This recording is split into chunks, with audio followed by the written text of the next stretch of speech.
बंधू भगिनींनो नमस्कार. मी या शिबिरामध्ये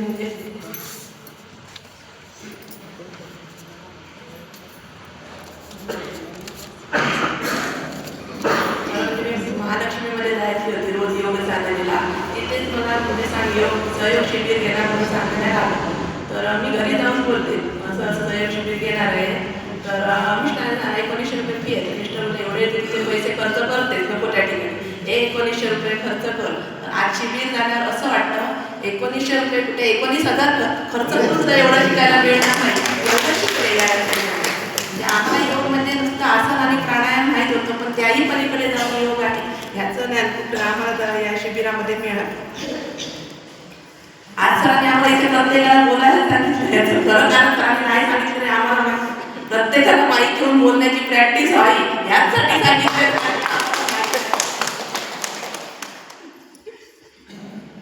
एके दिवशी सरांनी वर्गात विचारलं कोणाचं पाठ होतं होत नाही काय सांगा. त्यावेळी सरांना बोललेले सर इथे सगळं लक्षात राहतं समोर होत नाही.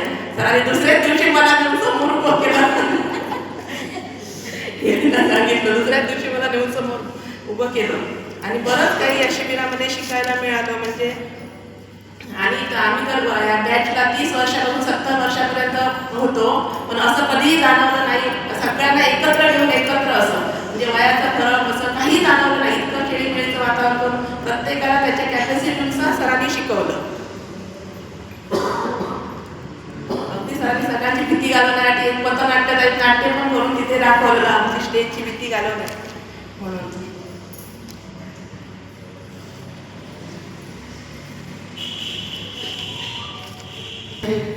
मान्यवर यांना माझा प्रणाम. शिखर बांदेकर सर यांनाही नमस्कार. माझे बंधू योग वर्ग यांनाही नमस्कार.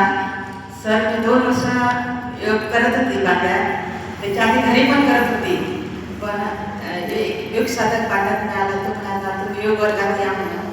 मग मी योग वर्गात गेली, तिथे योगा केला. पण सरांने एक दिवस विचारलं सर मला पण योग शिक्षक व्हायचं होतं, पण आमच्या वर्गात कोण तयार नाही बांधायला. तर सर म्हणाले काय नाही तुम्ही आता ऑनलाईन करा. मी म्हटलं सर कसं जमणार ऑनलाईन.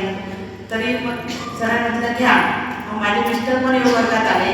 दोघांनी आम्ही जॉईन झालो योग शिक्षकासाठी. त्यानंतर सर म्हणाले एक दिवस माझ्याबरोबर सावंतवाडीत तर या. सावंतवाडीत आलो आणि सावंतवाडीला चिकटलो. इथे सर्व योग साधक होते, खूप गोड होते.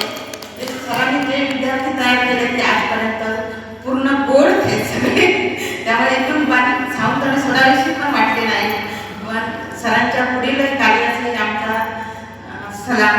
कारण सर जिल्हा प्रभारी आहेत, त्यामुळे पुढील चांगलं काम सर करत आहेत आणि त्यालाही आमचं पाठबळ असेलच सरांना. आणि सरांनी एवढं लक्षात ठेवावं मूळ सर बांधायचे आहेत, बांधायला पण लक्ष द्यावं. कारण बांधायचा प्रत्येक योग साधक सांगत असतो सर बांधायला लक्ष द्या. आमच्या सर आले की बांधायची उपस्थिती जास्त असते आणि सरांनी खूप प्रयत्न केलेले आहेत. कुठेही जागा अशी ठेवली नाही बांधायला. कुठे असू दे पडवे मालगाव असू दे कुठेही असू दे सरांनी योग शिक्षक भरपूर बनवलेले आहेत आणि अजूनही भरपूर होऊन दे. आपला सिंधुदुर्ग जिल्हा योगमय होऊन दे अशीच मी संकल्पना करते. सरांना सांगते ओम.